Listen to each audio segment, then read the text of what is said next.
Alléluia, gloire à Dieu, mes frères bien-aimés.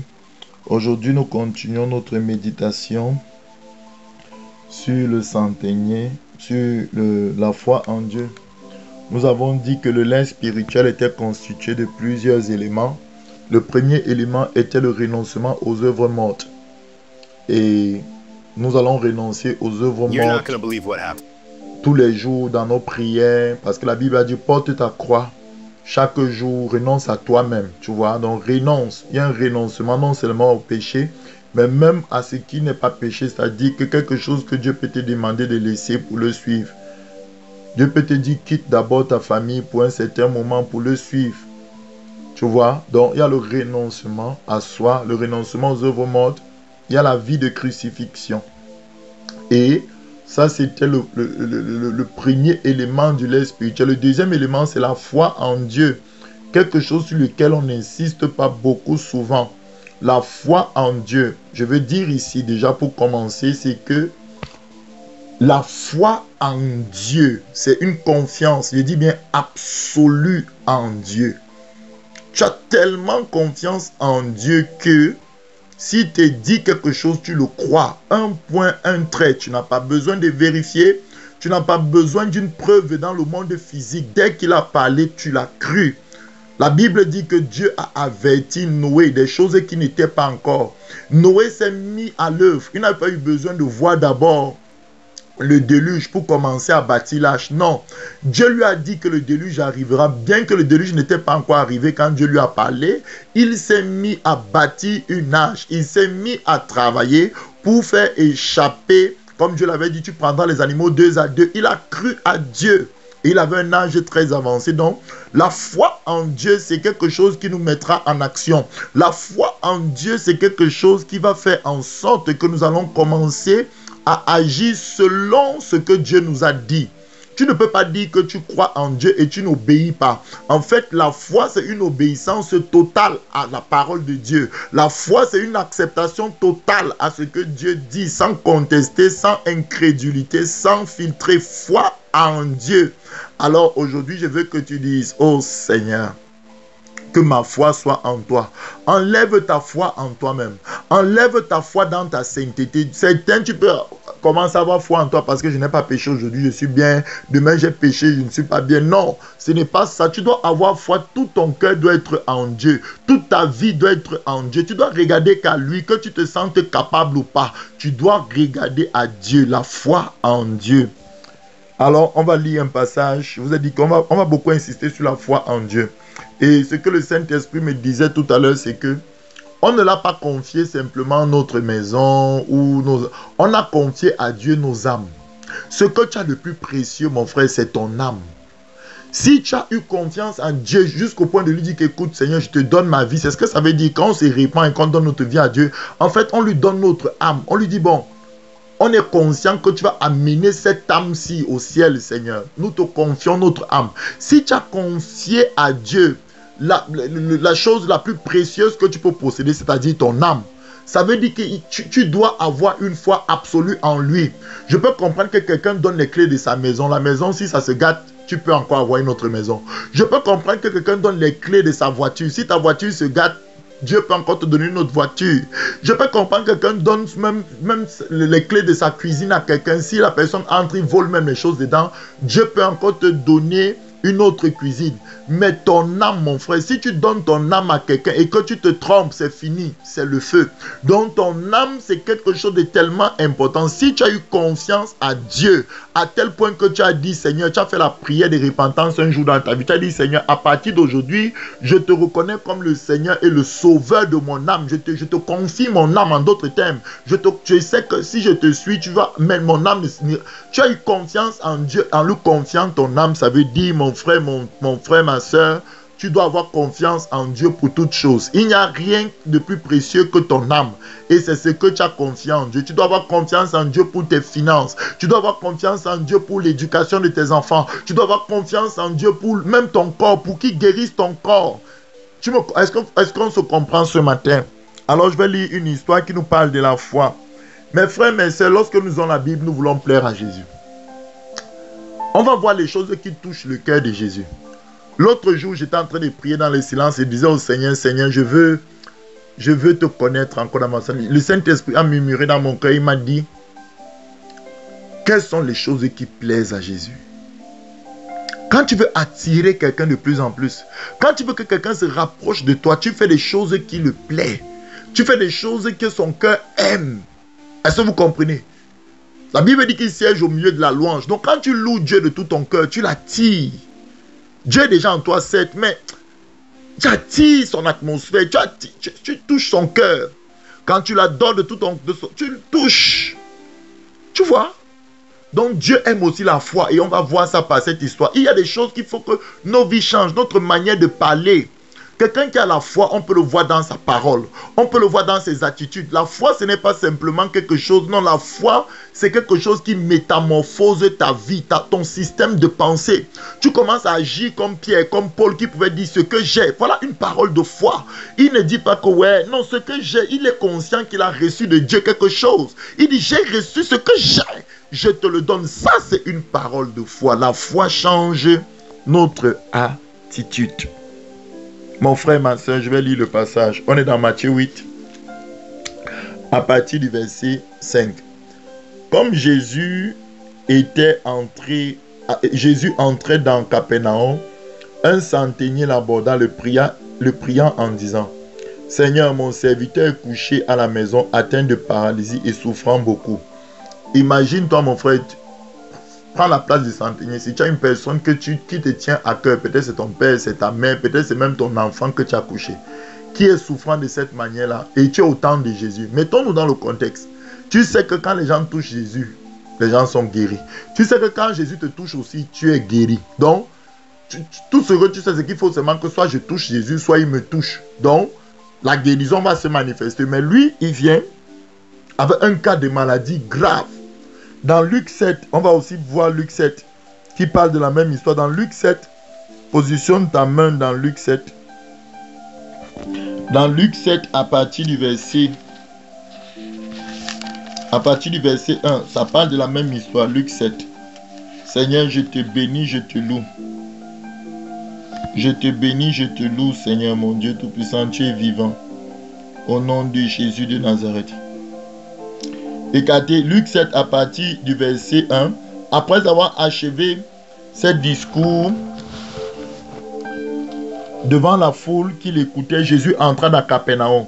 Un centenier avait un serviteur auquel il était très attaché. Comme je t'ai dit, ça peut être ton enfant. Tu es très attaché à ton enfant. Et auquel il était très attaché, qui se trouvait malade sur le point de mourir. Tu vois, c'était pas une petite maladie. C'était pas seulement la paralysie comme on a dit ici dans Matthieu 8. Donc ici on montre que la maladie là l'avait déjà paralysé, il ne pouvait plus bouger. Mais Luc nous amène une indication supérieure. Luc nous dit que l'enfant là était déjà sur le couloir de la mort. Donc, si c'est quelqu'un qui est proche de moi, je ne peux pas prendre un risque avec ça. Si j'étais à la place du centenier, je devais dire Jésus, je t'en supplie, j'ai un cas grave ici, pardon, viens seulement. Parce que je ne veux pas prendre des risques, puisque je sais que quand Jésus touche les gens, ou quand quelqu'un touche Jésus, la personne est guérie. Ça, je sais déjà. Donc, je veux seulement qu'il vienne toucher. Tu vois, mais lui, le centenier, mon frère, écoute sa parole. Écoute-lui. Le verset suivant dit, Jésus lui dit, j'irai, je le guérirai. Parce que Jésus savait qu'en Israël, tout le monde veut seulement le toucher ou les gens veulent qu'il vienne chez eux pour guérir leur malade. Tu vois, non? Il dit, bon, j'irai, je vais le guérir. Il se met au niveau de cet homme. Ce n'est pas que Jésus ne savait pas qu'il peut simplement dire un mot. Jésus savait ça. Mais Jésus, c'est quelqu'un qui fait selon ta foi. Si Jésus voit que non, toi, tu penses que bon, si je le touche, je serai guéri. Ok, ce n'est pas mauvais. C'est déjà la volonté. Donc, tu es en train de... Tu comprends déjà que Jésus est la solution. Mais cet homme va étonner Jésus. Le centenier répondit, Seigneur, je ne suis pas digne que tu entres dans ma maison, sous mon toit. Mais dis seulement un mot et mon serviteur sera guéri. Car moi qui suis soumis à des supérieurs, j'ai des soldats sous mes ordres. Et je dis à l'un va, et il va, à l'autre viens, et il vient. Et à mon serviteur, fais cela, et il fait. Alors après avoir entendu, Jésus fut dans l'étonnement et il dit, écoutez cette phrase que Jésus ne joue pas. Hein. Il dit à ceux qui le suivaient, Je vous le dis en vérité, quand Jésus sort ce mot-ci, ce n'est pas une blague. Je vous le dis en vérité, même en Israël, je n'ai pas trouvé une aussi grande foi. Mince. Mon frère, j'ai dit mince. Voici un soldat centenier qui n'était ni prophète ni apôtre. La Bible, les apôtres suivaient Jésus matin, midi, soir avec lui. Jésus dit que depuis qu'il est en Israël, il y a Jean-Baptiste, depuis qu'il est en Israël, Jean-Baptiste n'était pas encore décapité ici. Jésus dit que depuis qu'il est en Israël, il n'a pas trouvé une grande foi comme ça. Que le type, c'est le premier qui a une foi qui dépasse même celle qu'il a vue en Jean-Baptiste, qui dépasse même celle qu'il a vue, même ceux qui le suivent là. Il dit qu'il n'a pas trouvé une telle foi, mon frère. Et Jésus était étonné. Je vais lire dans Luc 7, tu vas voir, là-bas on dit un beau mot. Il était dans l'admiration. Jésus était admiré, cet homme. Mon frère, moi je veux que Jésus puisse être fier de ma marche chrétienne. Voilà pourquoi nous disons la foi en Dieu. C'est une doctrine très importante. La parole de Dieu dit dans Luc 7, je reviens dans Luc 7 pour qu'on voie d'autres choses. Un centenier avait un serviteur sur le point de mourir. Vous comprenez maintenant, auquel il était très attaché. Verset 3. Ayant entendu parler de Jésus, il lui envoya quelques anciens des Juifs pour le prier de venir guérir son serviteur. Il arrivait auprès de Jésus et lui adressait d'intenses supplications disant, il mérite que tu lui accordes cela, tu vois. Les gens ont dit que ouais, parce que quoi? Car il aime notre nation, c'est lui qui a bâti notre synagogue. Je vais mettre une parenthèse ici. Personne ne mérite d'être guéri. La guérison n'est obtenue que par les meurtrissures de Jésus à la croix. La guérison n'est qu'une grâce que Dieu nous donne. Personne de nous ne mérite même d'être sauvé. Le sang de Jésus est un prix trop élevé pour nous. Voilà pourquoi ce sang nous a rachetés. On ne méritait pas. Ma vie ne valait pas le sang de Jésus. C'est Jésus qui m'a estimé à ce prix. Il a mis la barre trop haute. Son amour a mis la barre trop haute. Donc, c'est pourquoi nous devons comprendre la grâce de Dieu. Nous ne méritons pas la guérison. C'est pourquoi quand certains disent que non, si il te faut faire ceci, c'est là pour que Dieu te guérisse. Je le comprends ce qu'il veut dire, mais c'est déjà quelque part faussé. Parce que personne de nous ne mérite la guérison. C'est pourquoi Jésus peut même guérir un païen qui n'a même pas encore confessé son nom, qui n'a même pas confessé ses péchés. Parce que la guérison est quelque chose vraiment, ce n'est qu'une grâce. Et ça, c'est quelque chose qu'on doit comprendre. La guérison est une grâce que Dieu accorde à tous. La guérison est une grâce que Dieu donne à tous. Le salut est une grâce que Dieu donne à tous. Le salut a été libéré à la croix il y a 2000 ans pour tous les hommes. Il n'y a aucun homme sur la terre auquel Dieu n'a pas pourvu pour son salut. Dieu a pourvu pour le salut de toute l'humanité. Maintenant, c'est celui qui croit, c'est celui qui accepte cette grâce qu'il la reçoit. Dieu ne force personne. De la même manière, la guérison est disponible au moment où je parle. Si tu as un cancer dans ton corps, ce cancer peut disparaître. Si tu as un problème de peau, ce problème de peau peut disparaître. Si tu as le diabète dans ton sang, ce diabète peut disparaître. Si c'est la folie, ça peut te quitter parce que Dieu est au-dessus de tous. Dieu est vivant. Dieu est glorieux. Dieu est magnifique. Oh Seigneur mon Dieu. Donc ici, les gens disaient qu'il mérite parce qu'il a fait des œuvres. Non. Personne de nous ne mérite la guérison. La guérison est une grâce. Ça, c'est encore... Je préfère mettre l'accent dessus pour que vous compreniez. Bon, Jésus, comme Jésus est humble, Jésus ne va même pas parler. Jésus va dire, étant allé avec eux. Jésus allait avec eux simplement. N'étant guère éloigné de la maison, écoutez donc la foi du centenier. Quand le centenier envoya des amis pour lui dire, Seigneur, ne prends pas tant de peine, car je ne suis pas digne que tu entres sous mon toit. C'est aussi pour cela que je ne me suis pas cru digne d'aller en personne vers toi. Mais dis un mot, et mon serviteur sera guéri. Car moi qui suis soumis, je suis dans Luc 7, verset 8, moi qui suis soumis à des supérieurs, j'ai des soldats sous mon autorité. Vous voyez, j'ai des soldats sous, j'ai des soldats. J'ai des soldats sous mes ordres. Je dis à l'un va et il va, et à l'autre viens et il vient. Et à mon serviteur fais cela et il le fait. Jésus, lorsque Jésus entendit ces paroles, écoutez bien, écoutez, quand Jésus, il admira le centenier. Par ta manière de parler, Jésus peut admirer ta foi. C'est pourquoi il faut parler, le langage que ouais, j'ai peur, ceci, il faut qu'on arrête ça. Ça ne plaît pas à Dieu. Dieu aime les gens qui parlent avec foi. Dieu aime les gens qui parlent avec audace.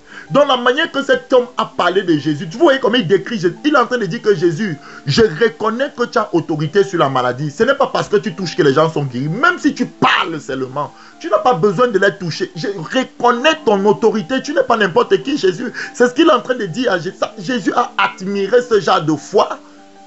Jésus a admiré ce genre de foi, mon frère, ma soeur. Quand Jésus a dit aux disciples, qui dites-vous que je suis? Le centenier a défini Jésus ici.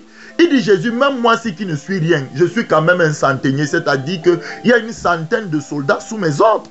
Quand je parle à quelqu'un, il obéit. À plus forte raison, toi, tu n'as pas besoin de te déplacer, tu t'es donné trop de peine. Dis un mot, j'ai confiance au mot qui sort de ta bouche. N'est-il pas écrit que l'homme ne vivra pas seulement de pain, mais de toute parole que tu sors? Mon serviteur est sur le point de mourir, mais parle, dis quelque chose. Il va vivre à cause de ce que tu vas dire. J'ai confiance à ta parole. Je sais que tu as l'autorité, tu es au-dessus, pas une seule phrase de ta part. Ma vie peut changer, la vie de mon serviteur vivra parce que tu dis, pas parce que les médecins ont diagnostiqué, pas parce qu'on a vu dans son corps. Le médecin peut dire, ouh, tu es en phase terminale, hein. Ce cancer-ci, ça ne va pas te louper, il te reste juste 2 semaines. Ça, c'est la parole du médecin. Mais dis à Jésus, Seigneur, ça, c'est rien. Devant toi, parle, dis un mot. Ne commence pas à faire ton testament, mon frère. Manifeste la foi en Christ. Et Jésus se tournant, il dit, je vous le dis, même en Israël, je n'ai trouvé une aussi grande foi. De retour à la maison, les gens envoyés par le centenier trouvaient guéris et le serviteur qui avait été malade. Écoutez donc maintenant, je reviens dans 8, dans Matthieu 8. Donc, Jésus dit, je vous le déclare. Quand Jésus a parlé de cela, il dit qu'il n'a pas trouvé une si grande foi. Matthieu 8, verset 11. Or, je vous déclare que plusieurs viendront de l'Orient et de l'Occident et seront à table avec Abraham. Mon frère, pour être à table avec Abraham, c'est une question de foi. C'est ce que Jésus est en train de dire ici. Vous, les Juifs, quand vous avez reçu la loi, vous avez reçu beaucoup de choses. Mais regardez, quelqu'un qui est étranger, voilà, il manifeste une foi supérieure. Même aux prophètes qui sont en Israël, mes frères. Il dit, vous serez étonnés que ces gens vont s'asseoir à table avec Abraham. Parce que ce qui te fait asseoir à table avec les enfants de Dieu, c'est la foi. Ne sois pas au sol. Si tu n'as pas de foi, tu es au sol. Si tu parles un langage bizarre, tu es au sol. Donc la Bible dit ici, ils seront à table avec Abraham, Isaac et Jacob dans le royaume des cieux. Mais les fils du royaume seront jetés dans les ténèbres du dehors, où il y a des grincements de dents. Puis Jésus dit au centenier, va, qu'il te soit fait selon ta foi. Mon frère, que dis-tu de Jésus? Ta foi permet de décrire le Jésus le Jésus qui est dans ton cœur. Ta foi permet de, par tes paroles, les gens voient comment tu considères Jésus dans le nom puissant de Jésus de Nazareth.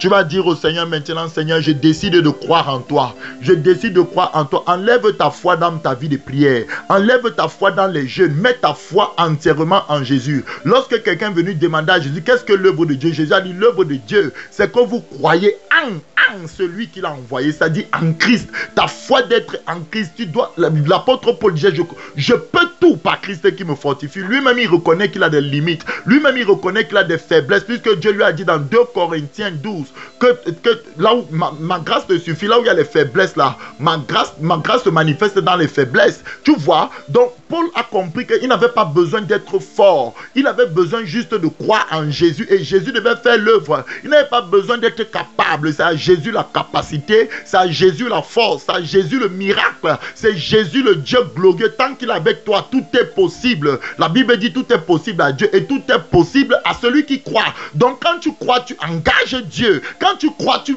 amènes des capacités de Dieu à se manifester dans les situations dans lesquelles tu vis. Nous devons croire de tout notre cœur à Dieu. Déplace ton cœur de l'argent et mets-le en Dieu. Déplace ton cœur de diplôme et mets-le en Dieu. Commence à croire en Dieu. Commence à croire en Dieu maintenant. Nous avons fini, ça fait 20 minutes. Élève ta voix, dis Seigneur, la foi en Dieu. Je décide de mettre toute ma foi en Jésus. Jésus est capable, Jésus est souverain. Rien n'est impossible à Jésus. Toute chose est possible. Regarde cette situation qui semblait s'éterniser dans ta vie. Regarde cette situation. Dis à Jésus, Seigneur, dis un mot maintenant. Et cette situation sera libéré. Dis un mot dans la vie de Maman Janine. Dis un mot, Seigneur mon Dieu, pour Déborah. Dis un mot, Seigneur, la situation sera libérée maintenant. La situation sera libérée. Je crois en ta souveraineté. Je crois en la puissance que tu as de libérer les captifs. Je crois en toi, Seigneur. Ma foi est en toi. Détourne ta foi de ton église. Détourne ta foi des serviteurs de Dieu. Mets ta foi en Dieu. Regarde à Jésus, il est capable. Il est capable. Jésus qui est mort à la croix pour toi est capable. Mets toute ton espérance en lui. En lui, tu auras la guérison. En lui, tu auras le salut de ton âme. C'est au nom puissant de Jésus que nous avons ainsi prié ce matin. Amen. Soyez bénis. On se retrouve tout à l'heure pour la prière.